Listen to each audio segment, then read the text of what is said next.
All right, now this is the fun part. Welcome to the ideation process. Now, ideation is really the first step in getting your product off the ground. This is where we take all of our research, our ideas and learnings and turn it into something tangible. This phase often determines what we're going to do next, right? Whether it's prototyping, whether it's talking to more users, whether it's validating, typically this leads into the prototyping phase. Now, as part of this, I do want to just sort of do a recap of the steps you want to follow, because I know we've been following along this journey now for the last few sort of episodes, but just to reiterate, the first step here is to find the problem you want to solve. If you obviously went through the earlier part of this exercise, you've already arrived at the problem you want to solve. This is the crucial step in your ideation process. Don't skip this step before you begin ideation. Because really, if you don't know what problem you want to solve, how are you going to come up with a solution?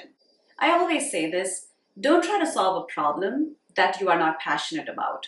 It doesn't necessarily need to be something that you personally face day to day, although a lot of times founders, trying to solve a problem for themselves leads to the most genuinely innovative solutions that last and test the test of time.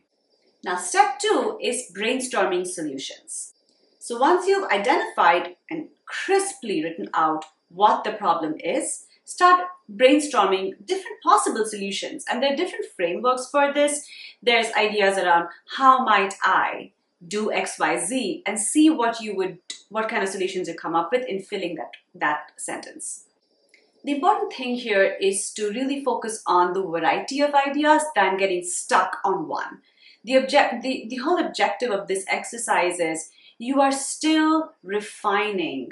You're still going through the process of, I have all these different ways that I can solve this problem. Let me write all of them down. Let me actually study them. Let me take a day or two to actually process what these different solutions could be, and then really come up with what's the best approach to move forward with. Now remember, some of the ideas you come up with or your team may come up with might actually even seem silly or unrealistic. The objective is really don't think about how feasible these are. For now, focus on writing every single one of those ideas down so that when you get to the phase where you narrow them down, you know that you've thought about every possibility before you arrive at the solution.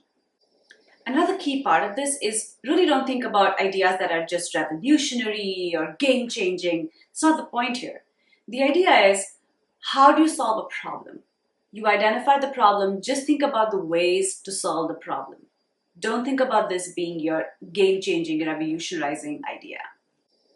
Now, step 3, which is the most crucial part now, is narrowing it down. And this really, there are different frameworks to apply here. One of the most simplistic things that you can start thinking about is like a 3-part framework. The first lens you want to apply is feasibility, right? You've come up with this outlandish idea which sounds amazing, and if you could do it, great. But how feasible is it? The second part that you want to apply here is how cost effective is it? And cost doesn't always mean money. Cost could mean time to market.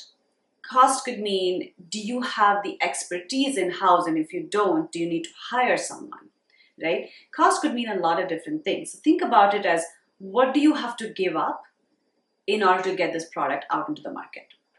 And sometimes just having the feasibility and cost effectiveness as your frameworks would be valuable.